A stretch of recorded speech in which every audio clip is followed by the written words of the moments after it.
Welcome back and welcome in. I've decided to run this week's trial with a rental car, a Dodge Challenger Demon, to see how fierce the competition is before we build a baseline tune. As you can see, the stock Challenger launches poorly, especially against opponents that may be using all-wheel drive swapped vehicles. We will not be subscribing to such modifications today. More than anything else, avoiding people that don't know how to drive and following the racing line will be the biggest challenge for this week's trial, aside from building a vehicle that manages to have the right balance of straight line grip and consistency in the lazier corners. The opponents on the trial are known for being aggressive. Last week they seemed to have been a bit toned down. This week made up for it.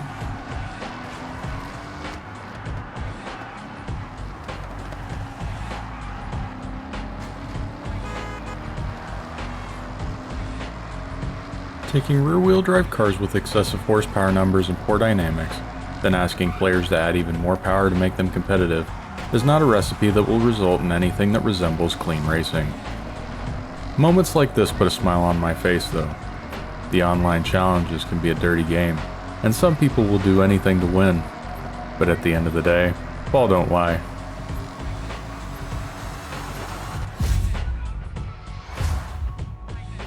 The second track is even more skewed towards power builds than the first, and while the car has a mediocre launch, the race layout does me no favors either. Despite having 840 horsepower, it's very clear that I'm at a power disadvantage, or rather, a power to weight disadvantage, and the sedans in the class are much more slippery at high speed than the Challenger, even with the addition of Forza Aero. Though the Challenger has more than its fair share of flaws off the showroom floor, it isn't all bad. The braking in particular was balanced even with ABS off, and the laziness of the suspension is appropriately dampened, keeping the car from becoming unbalanced when throwing the 4,300-pound beast into a corner with the level of commitment typically reserved for a Miata or a Lotus. A combination of driving skill, patience, and luck gets us ahead of a handful of enemies, as well as two other players in a Cadillac and a Challenger. I've always felt that the driving line in Forza was not as accurate or helpful as Gran Turismo's, and this set of corners perfectly illustrates why. The first corner can be taken flat out in most A-class cars, while the second corner doesn't ask the player to come onto the brakes quickly enough. As a general rule, I slow down more for tighter corners and downhill sections, while on uphill sections and gentle corners, you can really push the boundaries of what the line would suggest. Along with installing race suspension and sway bars, we maxed the rear tire to help with launch grip and threw on the tunable final drive to keep it in the power band. Unfortunately, the 8-speed in the Challenger has overdrive gears that make the 7th and 8th gear unusable, so it may not have been worth the half point of PI. We also threw on a supercharger and a few other little bits to keep the car competitive at high speed. We start the tuning process by lowering the tire pressure, adjusting the final drive, giving the car a more reasonable alignment, adjusting the suspension accordingly for a front-heavy rear-drive vehicle, and opening up the rear diff.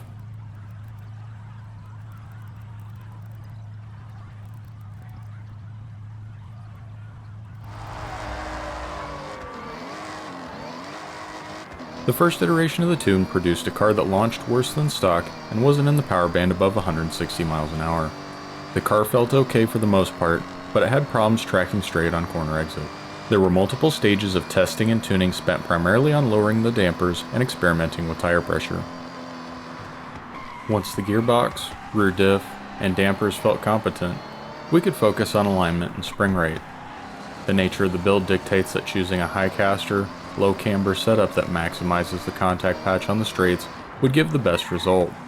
The spring rate was raised to increase road feel and help diagnose other issues with the car. We ultimately ended up with negative 1.1 on the front and negative 0.9 degrees of camber on the rear. I kept the spring rate in the car and ended up with bump stiffness slightly biased towards the soft side, while keeping the rebound closer to stock to retain stability at high speed. While it wasn't life-changing, this 10-minute tuning session made a massive difference. The Demon was impressively well-mannered on slow corner exits, while remaining maneuverable and composed at high speed. It should run circles around most of the competition, provided we don't come across any equally well-tuned Cadillacs.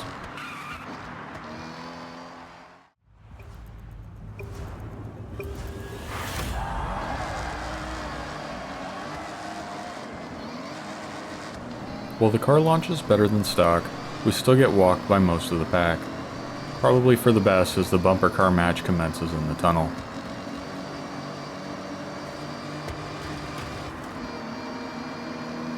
We somehow make it out in 4th place, slightly overshoot the breaking point, and watch as multiple people slide through the grass. Now the real race begins.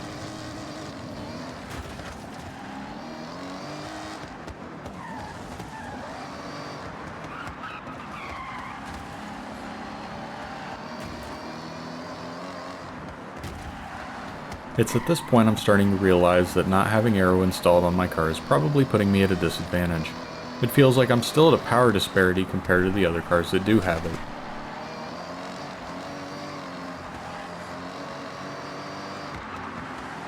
Pay attention to the white car that's wiped out at the tunnel entrance. He should be at least 4 or 5 seconds behind us after he manages to recover. I try my best to drive cleanly, but the green and white Challenger wanted to brake check and kill any momentum I had.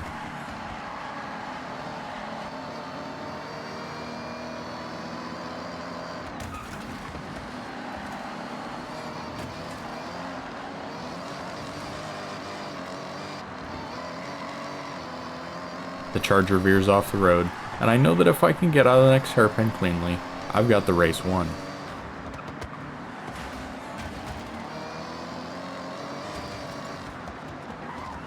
Until that happened. That's my reward for not using the Charger as a slingshot.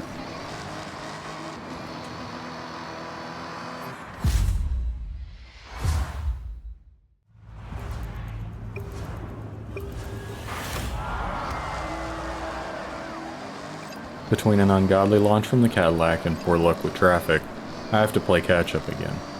I know that of the 2 races, the car should be more competitive here, but I definitely have my work cut out for me on this one. We quickly lose the rest of the pack, but the Cadillac has the lead and a presumably competent pilot.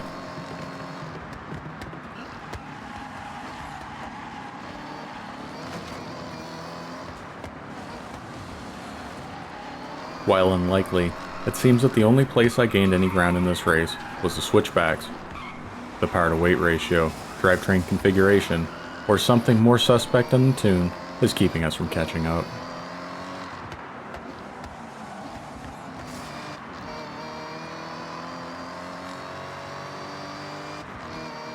It was at this point I started to question the legitimacy of the tune.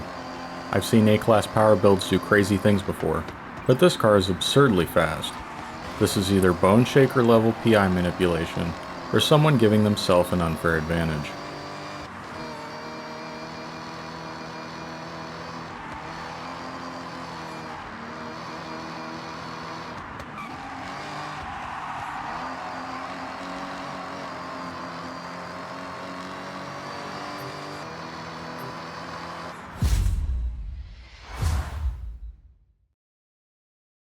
The Cadillac officially posted a 2:14, but the car was frozen for a few seconds at the finish line, meaning that it could have been as fast as a mid 2:11. An ATS-V being as fast as the top 1000 rivals time in a street racing event is extremely unlikely, but I had to find out for myself if there was anything of substance here. I slapped together a build with aero, a wide body kit, and a racing V8 that was too close to the top of A-class to be a coincidence. The parts were definitely meant to go together, but that doesn't mean it will break the meta. After a half hour of tuning and a handful of attempts, I was sure that the Cadillac was faster than the Challenger in every way, but I was also very skeptical of the other player's build. While my car ended up being more balanced and approachable, and less optimized for the circuit overall, I shouldn't be 6 entire seconds slower. Although this was a bit frustrating, it was still a proper build that needed to be put to the test.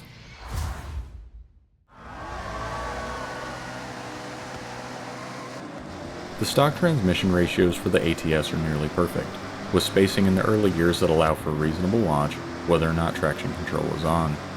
The higher gears are fairly close together and lets the car top out just above 200 miles an hour. We enter the tunnel with less drama than usual, before chaos ensues once again. Poor driving from everyone follows, and the player to my right side attempts to push me off the road. I react accordingly, and with the knowledge that my car is most likely a fair bit faster, I won't have to worry about any retaliation.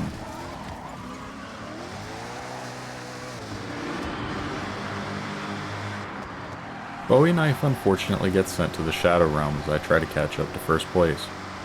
There is a Goldilocks zone for aero tuning, and on this version of the tune, it's a little bit on the loose side, especially for this track. Another 100 pounds of downforce on both ends of the car would make it faster in the corners, and most likely wouldn't noticeably affect the top speed. The car ahead is beating us by about 1 second or so, and unless they hit a barrier or spin the car out, I won't be able to gain enough ground to get out of second place.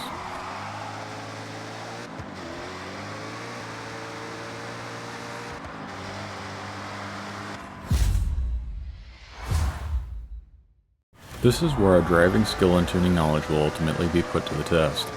The person who came in first on the last race, driving an ATS as well, starts next to me at the front of the human pack. Their car launches cleanly, presumably because of all-wheel drive, and leaves me to catch up once again.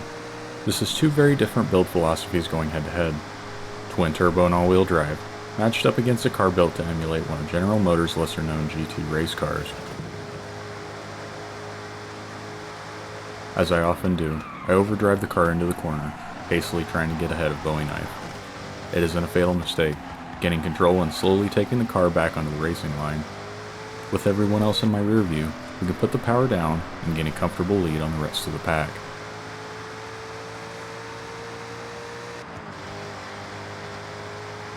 I've learned how to take this corner without lifting, and with the curb weight reduction over the Challenger, the car handles itself like a true GT car, braking and turning much more gracefully.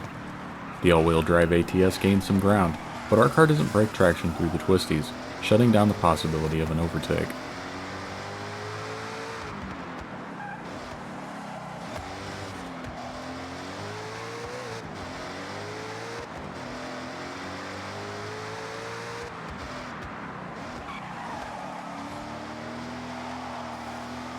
Multiple NPCs find themselves lost, and one almost finds the side of my vehicle. Distractions are not a welcome surprise on this section of the track, as this corner is especially difficult to get right. We leave the corner without spinning the tires or taking out the guardrail, and from here on out, it's my race to lose. The white ATS is at a power disadvantage, and the only way he's getting around me is if I push too hard into a corner.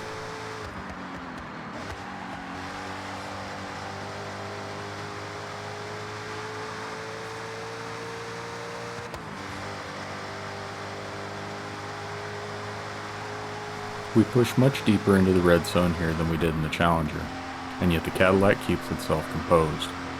While it isn't as fast as a cheater setup, and it might not be as fast in a straight line as a non-wide body car, this is the right one for the job today.